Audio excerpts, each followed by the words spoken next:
श्री शिवाय नमस्तुभ्यम। मकर संक्रांति से श्री शिवाय नमस्तुभ्यम या राधा नाम लिखना या आप राम नाम का स्मरण करने का नियम कैसे ले सकते हैं, पूरी जानकारी वीडियो में है, अंत तक सुनिएगा जी, बने रहिएगा। जैसे कि आप जानते होंगे, सबसे श्रेष्ठ और सुंदर स्वरूप में इस दिन की महिमा कही गई है। इस दिन किया गया दान पुण्य सबसे श्रेष्ठ जो गुरुजी ने कहा है वह है नाम मंत्र का दान करना।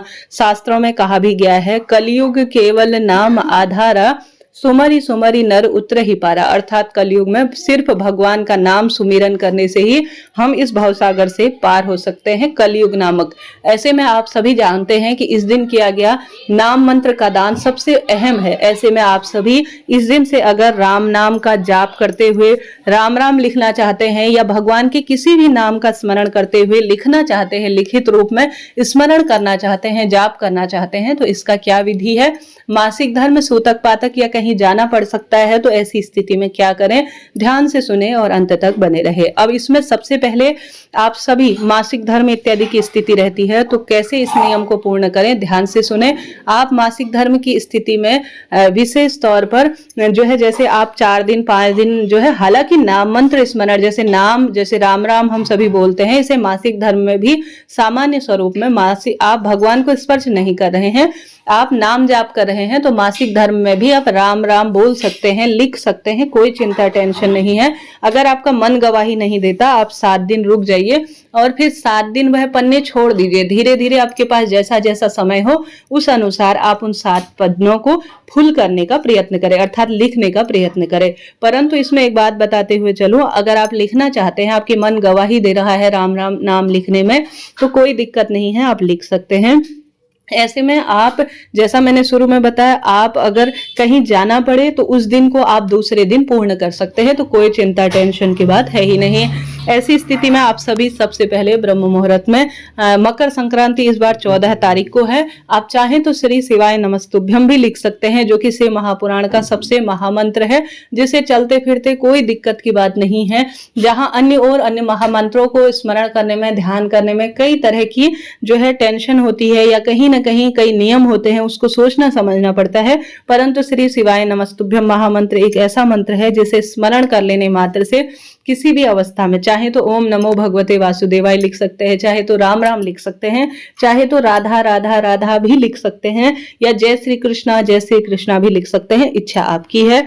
राम नाम लिखते हैं तो यह सबसे उत्तम माना जाता है, जो कि श्री नारायण और जो है महादेव को सबसे अधिक प्रिय है, हनुमान जी को सबसे अधिक प्रिय है। तो महिला पुरुष बच्चे बड़े कोई भी इस नियम को ले सकता है।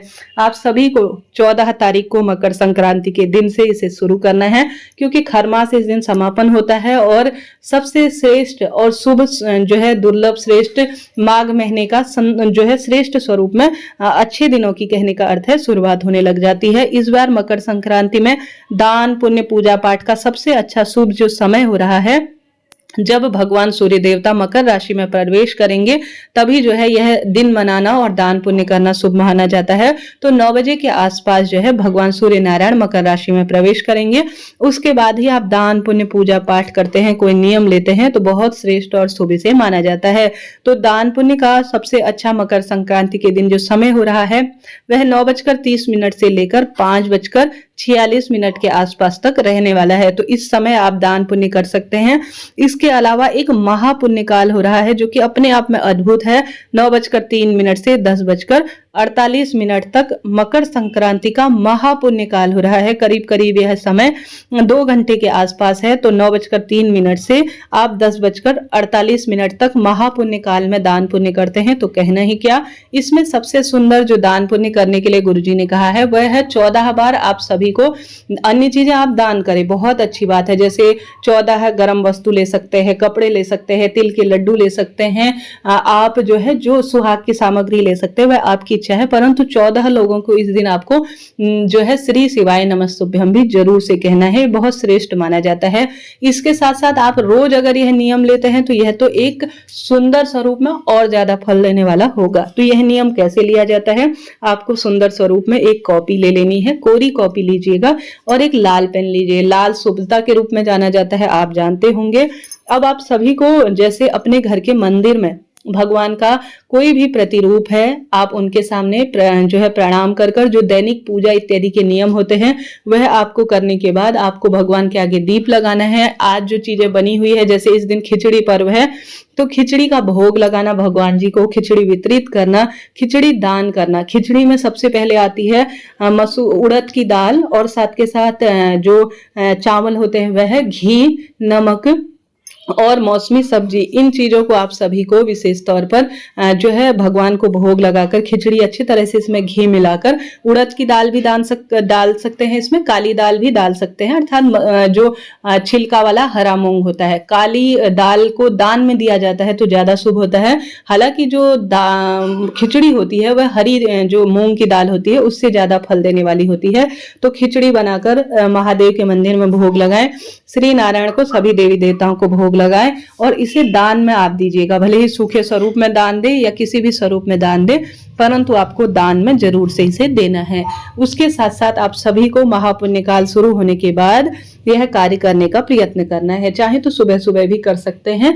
अब आप सभी को जैसा मैंने बताया, सबसे पहले थोड़ा सा अपने दाहिने हाथ में आप अक्षत ले लीजिए या तिल की महत्वता है, तिल ले लीजिए, अपना नाम गोत्र बोले और कहें कि प्रभु आज के दिन से मैं आपके नाम मंत्र को सुमिरन करने जा रहा हूँ, मेरी जो है इस कार्य को आप पूर्ण करें और इसका मुझे सुंदर फल दे। ऐसी प्रार्थना करते हुए नतमस्तक होकर आप भगवान का सुमिरन करते हुए, प्रणाम करते हुए सुंदर कॉपी में आज की डेट लिख लीजिए और आप चाहें जैसा मैंने बताया आप लिखना शुरू करें। अब लिखना कितना है, चाहे तो 108 बार रोज लिख सकते हैं, चाहे तो एक पेज, एक पन्ना रोज भी लिख सकते हैं। 108 बार लिखते हैं तो और अधिक शुभ, इसे श्रेष्ठ स्वरूप में माना जाएगा।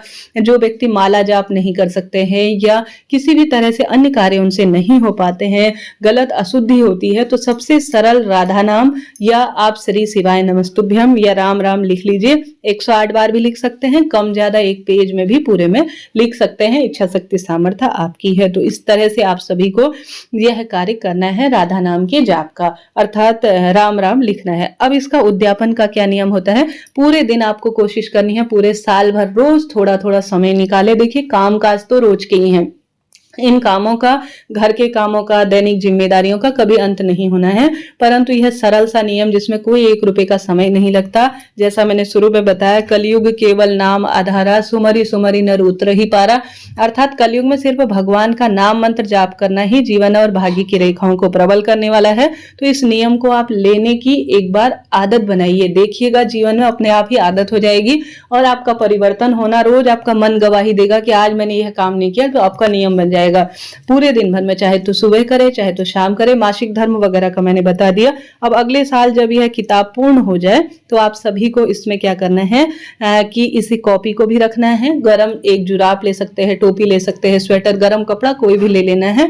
इसमें आप सभी को क्या करना है कि एक समय का भोजन या आप किसी भी स्वरूप में ले सकते हैं, जैसे आप लड्डू ले सकते हैं, तिल ले सकते हैं, जो भी आपका मन हो। 11-21 रुपए दक्षिणा इसमें रखकर आप सभी किसी पंडित ब्राह्मण जी को सामग्री दान करने के बाद यह जो पुस्तक है इसे नदी में प्रवाहित कर सकते हैं या किसी मंदिर में आप दान देकर आ सकते हैं। तो इस तरह से आपको यह कार्य करना है। आशा है, उम्मीद है आप सभी यह कार्य करेंगे। निश्चित रूप से आपके जीवन में सार्थकता आएगी, रोग दोष कष्ट संकट पीड़ा मिट जाएगी। गुरुजी हमेशा ही कहते हैं हमारे घर के दरवाजे पर हमेशा श्री शिवाय नमस्तुभ्यम लिखा होना चाहिए, हमारे मुख में हमेशा प्रभु का नाम मंत्र होना चाहिए। हमेशा हम किसी से मिलते हैं तो हमेशा भगवान का सुमिरन करना हमें जरूर से चाहिए।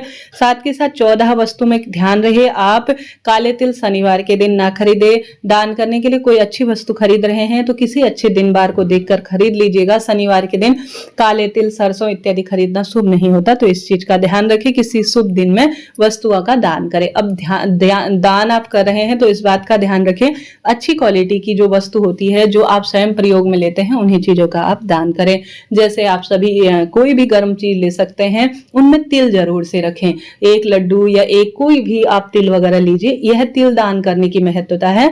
कुछ भी ना कर सके तो एक समय का भोजन पंडित ब्राह्मण जी को दान में दीजिएगा। इस दिन 14 दीप दान की बड़ी महत्वता है। इसे कैसे किया जाता है इसका वीडियो मैंने पहले ही प्रसारित किया है, आप उस वीडियो को देखिएगा। आज के दिन की चमत्कारी महिमा शास्त्रों में कही गई है। आज के दिन जितना दान पुण्य किया जाए, 14 वस्तुएं होती है आपसे दान तो वह करें, क्षमता नहीं है तो कम करें। इच्छा आपकी है, आपके जीवन में इससे आप बदलाव स्वयं देखेंगे। हार रहे हैं, दुख पा रहे हैं, तो मकर संक्रांति के दिन से कोई ना कोई सरल सरल नियम लीजिएगा। जैसे कई भक्तजन इस महीने जो है सिंदूर देने और लेने का नियम बनाती है, चिड़ियों को, कबूतरों को दाना इत्यादि का जो है नियम लेती है, कुंडा भरने का नियम लेती है, गौ माता को सहेली बनाने का नियम लेते हैं। कई तरह के सौसेरी का नियम लिया जाता है। क्षेत्र के अनुसार चीजें बदलती हैं, उस अनुसार आप करें, परंतु इस दिन दान पुण्य जरूर से करें। इसके बाद श्रेष्ठ दिनों की शुरुआत हो जाती है। माघ का महीना लग जाता है और माघ के महीने में कुंभ का मेला है, उनकी महिमा अद्भुत है। तो इस महीने का लाभ उठाएं और इस दिन को अपने आप में आप खूब हर्ष उल्लास से मनाएं। इसे खिचड़ी पर्व कहीं कहा जाता है, कहीं पोंगल कहा जाता है, कहीं जो है पतंग उत्सव के रूप में इसे जाना जाता है। आपके क्षेत्र में इसे क्या कहते हैं, कमेंट्स में बताइएगा। यह दिन राशि परिवर्तन का भी होता है, तो आपकी राशि कौन सी है यह भी कमेंट्स में कीजिएगा। आपकी राशि अनुसार आप कोई ना कोई चीजें जैसे दान करने का प्रयत्न करें। इस बार मकर राशि में जो है शनि देवता की 7.5 का प्रभाव है, आप जानते होंगे, उस अनुसार दान करें। अन्य कुंडली के जो विशेषज्ञ हैं या आप किसी न किसी स्वरूप में कोई ना कोई चीजों का दान पुण्य करें, चाहे तो कुंडली अनुसार करें या किसी भी स्वरूप में करें, परंतु दान पुण्य करें अपनी क्षमता शक्ति सामर्थ्य अनुसार। इस तरह से आपको भोले बाबा का पूजन करना है। इस दिन श्री नारायण का पूजन करें। इस दिन महादेव के शिवलिंग पर बेलपत्र की माला, श्री नारायण के लिए तुलसी की माला, माँ दुर्गा के लिए आप सभी जो है लौंग की माला का प्रबंध कर देते हैं, दान पुण्य करते हैं, पवित्र पेड़ों का सिंचन करते हैं, तो बहुत सुखद इसके परिणाम देखे गए हैं। इस तरह से आपको मकर संक्रांति के दिन से यह सरल से कार्य करने हैं। आप सभी को प्रेरित करना है लोगों को कि वह ज्यादा से ज्यादा दान पुण्य करें, क्योंकि कलयुग में दान पुण्य की ही अधिक महत्वता कही गई है। अगर भगवान ने आपको देने योग्य बना रहा है तो आप सभी जितना संभव हो भगवान की भक्ति, भगवान का नाम सुमिरन, दान पुण्य, व्रत, उपवास इत्यादि में अपना समय व्यतीत करें। आशा है, उम्मीद है वीडियो उचित उपयोगी आपके लिए रहा होगा। तो कमेंट्स में हर हर शंभु नमामि शंभु लिखना ना भूले। राधे राधे।